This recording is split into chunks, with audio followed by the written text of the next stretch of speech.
Thanks for tuning in. Feel free to drop a comment and tell me where you're watching from. Let's dive in. I sat in the cozy corner booth at our favorite cafe, across from Emily. I was slowly stirring my coffee, lost in thought, a slight smile on my face from laughing at one of Emily's stories. But my mind was somewhere else, and Emily noticed. She leaned in, giving me that look that said she knew I had something on my mind. "All right," Emily said, her tone probing. "What's going on with you and Dylan?" I sighed, setting my spoon down. "Everything's fine. He's a great husband, you know. We've been married, nearly 7 years now." My fingers traced the edge of my coffee cup. "But sometimes it feels like there should be more. Do you know what I mean?" Emily nodded, raising an eyebrow. "More, as in excitement? Adventure?" she asked, like she had heard this before. "Exactly," I said, my head nodding slowly. "It's like we're just comfortable. Dylan thinks everything is perfect, but I need something to feel alive again." Emily's eyes lit up with interest. "You know, I've been trying something different myself," she said, lowering her voice and leaning in like she was telling a secret. "Have you ever thought about opening things up? Giving yourselves some room to explore other people?" My eyes widened, surprised. "Are you serious?" "Absolutely," Emily said with a nod. "My husband and I talked about it, and it's actually been good for us. A little freedom to be ourselves, to feel that thrill again. It doesn't have to mean anything heavy, just space to breathe a bit. And it's made us closer, believe it or not." I felt a strange mix of nervousness and curiosity. But how would I even bring that up? Dylan would never expect something like this from me. He'd think I'd gone crazy. "Be honest," Emily said, her voice softer now. "Tell him how you feel. This isn't about him. It's about you. And who knows? Maybe he'll be open to it. Sometimes, a little change can be what a relationship needs." I stared out the window, taking in the bustling street outside. This conversation, this idea, could change everything. "How do you even start a conversation like this?" I asked, leaning closer to Emily, my voice barely above a whisper. "Honestly," Emily smiled, "just be direct. Men appreciate straight talk more than we think. If you're vague or hesitant, he might get confused or suspicious. What if he thinks I don't love him anymore?" I said, doubt creeping in. Emily shook her head. "No, it's not about that. You're not rejecting him. You're sharing your feelings. Be real, Holly. Tell him you love him, but also need a little freedom to feel alive. If you frame it that way, he'll understand this is about you needing growth, not about him being less than enough." I took a deep breath, nodding. "So, I tell him I want to feel more alive, and maybe he'll see it's not just about us," I said, biting my lip. "But you know Dylan. He's never been into anything unconventional. He's all about stability. If he loves you, he'll listen," Emily said, giving my hand a reassuring pat. "If he's supportive, that'll tell you everything you need to know. It shows he's willing to work with you, even if it's outside the norm. Trust him and trust yourself." The next evening, I sat across from Dylan at our dining table, my heart pounding as I went over my thoughts one last time. I took a deep breath and started.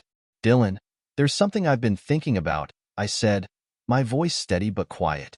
Dylan looked up from his plate, his expression calm as he gave me his full attention. "What's on your mind, Holly?"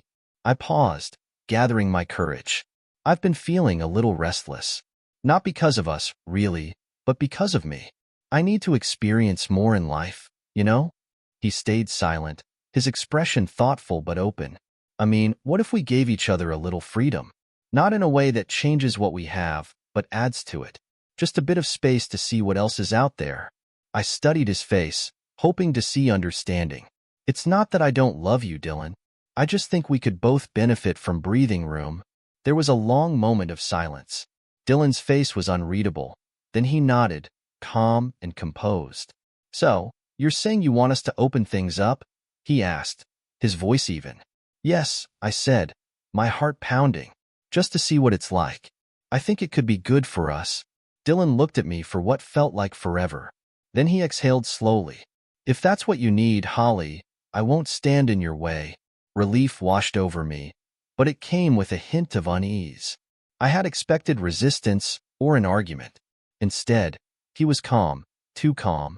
Dylan leaned back, folding his arms, eyes steady. This freedom, I assume, goes both ways? I hesitated. I hadn't thought much about what Dylan would want from this. I'd assumed he'd be okay with just letting me explore. Yes, if that's what you want too. Dylan nodded, still composed. Thank you for telling me, Holly. I appreciate your honesty, and I understand what you're asking. Thank you, Dylan, I said, feeling both relieved and unsettled by his reaction. I felt a spark deep in my chest, an odd mix of nerves and excitement. I guess tonight feels different, I said quietly, meeting Charlie's eyes. In that brief second, it was as if the decision made itself. Moments later, we left the noise of the club behind, our laughter echoing through the night as we walked down the dim-lit streets until we reached a quiet little motel at the edge of town. Neither of us hesitated. It was a night unlike any I'd experienced, a rush of freedom that I'd been chasing for who knows how long. But when the morning light streamed through the thin curtains, that excitement began to shift. As I got dressed, a mix of satisfaction and doubt set in. I glanced over at Charlie, who was still sleeping soundly, and for the first time, I thought of Dylan. That calm, unreadable look he always wore lingered in my mind. Shaking the thought away, I left the motel and headed home, hoping I'd clear my head. The house was silent when I slipped through the front door. I moved quietly, not wanting to make a sound. It was strange. Dylan was usually up early, sipping his coffee before diving into work. A nagging feeling crept up my spine as I checked the kitchen, the bedroom, even peeked outside in the yard. Nothing. I pulled out my phone and dialed his number, the nerves making my fingers twitch. He picked up after a few rings. Hey, Holly, Dylan said, his voice calm but clipped. Where are you? I asked, relieved just to hear him. At the office. There's a big project that's going to keep me tied up for the next few weeks, maybe even this weekend, he said. A wave of relief washed over me, mixed with guilt. Oh, okay. I just didn't see you this morning and wondered. Everything's fine, he assured me. I'll be home for dinner. I breathed out, my chest loosening a little. All right, take it easy. That evening, as the sun cast a warm glow through the living room, I heard Dylan's footsteps at the door. I greeted him with a smile as he walked in, setting his briefcase down. Long day? I asked, trying to sound casual. He nodded and went to the kitchen, grabbing a glass of water. I watched him, trying to read his face. I wanted to know what he was thinking, how he was feeling. Finally, I spoke up. So, how do you feel about everything? I asked, my voice as light as I could make it. Dylan looked at me over his glass, an eyebrow raised. Everything, he repeated. You know, this whole open marriage idea. Are you getting anything out of it? I asked. He set his glass down and paused. Honestly, I haven't had the time to think about it, he said, his tone steady. This project has me buried. Maybe once things slow down, I'll be able to think more about that side of things. I forced a smile, trying not to let my disappointment show. Makes sense, I said. Dylan shrugged. Enough about me. What about you? You and Emily had a night out, didn't you? His eyes were on me, unreadable. My heart jumped. I thought about telling him the truth, but chose otherwise. Yeah, we just had some drinks, danced a bit. I ended up at Emily's afterward. Nothing crazy, I said, hoping I sounded natural. Dylan's expression didn't change. And how do you feel about it all?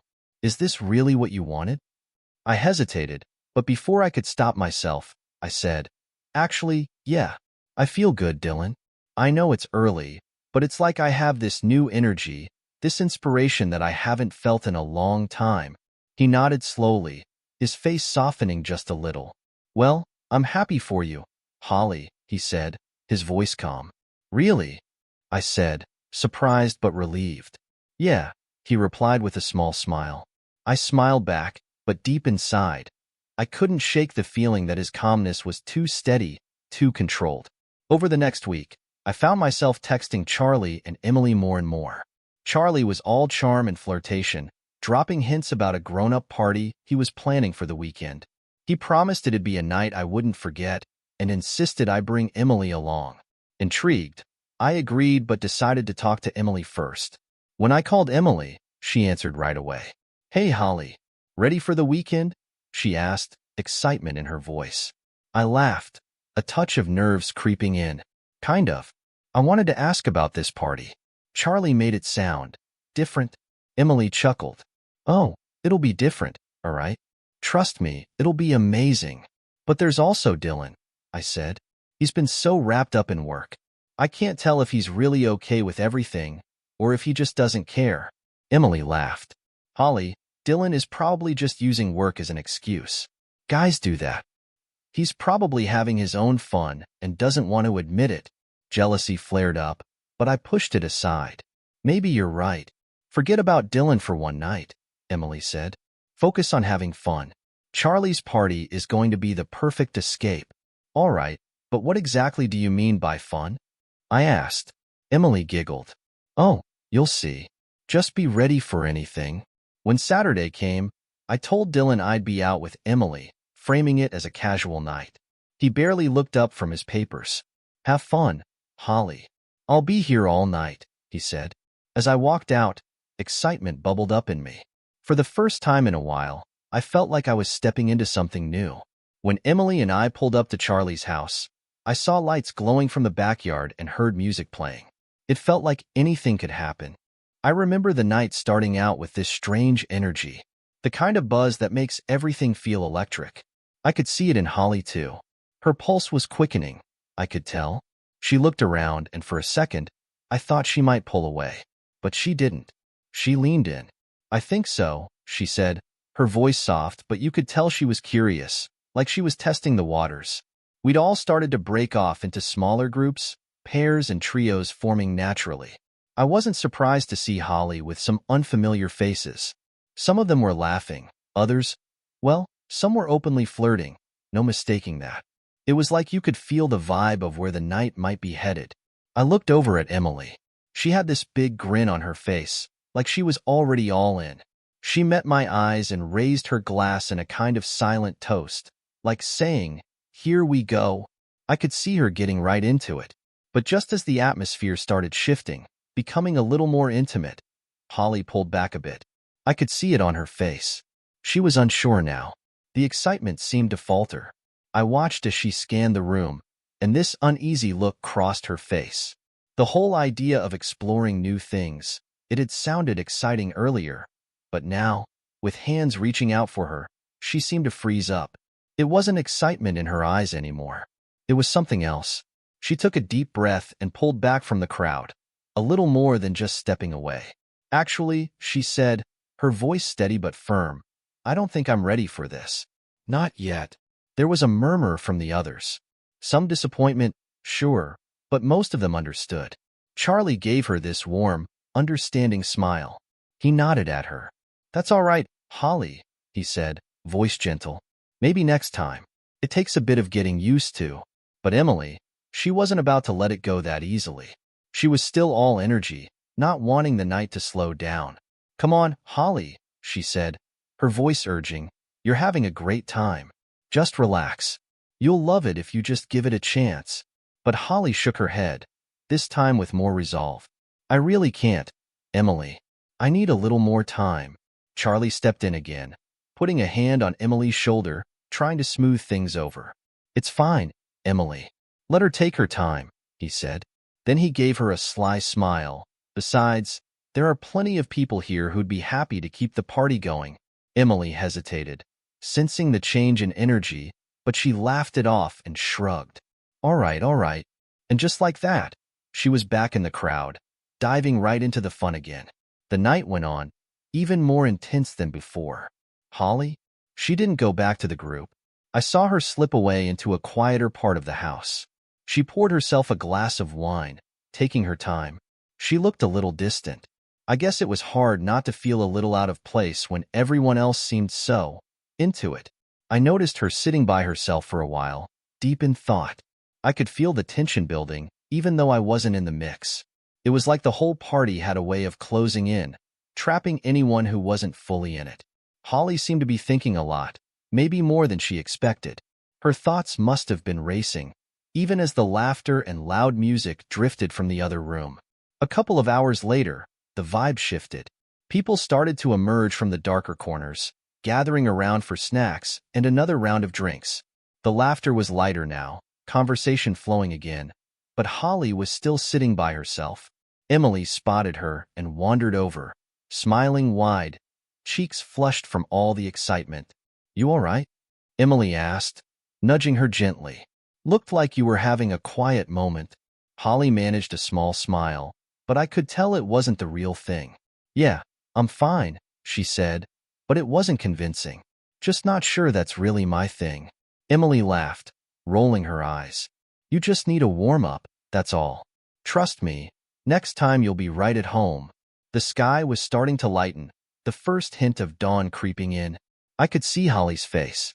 There was a kind of strange unease growing in her, and I knew she didn't feel right. The party had taken its toll, and the air felt thick with it.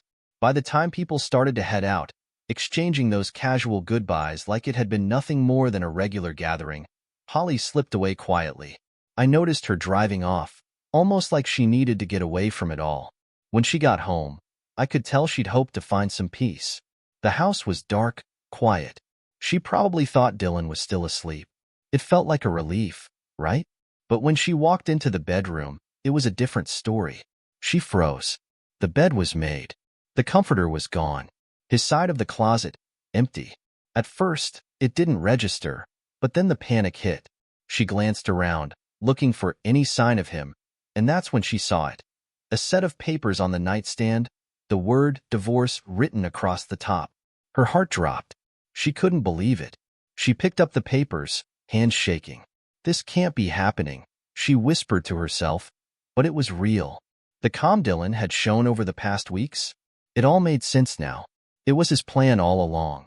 A quiet strategy to gather what he needed, and then disappear. She tried to call him, but the phone just rang and rang. Voicemail after voicemail, no answer.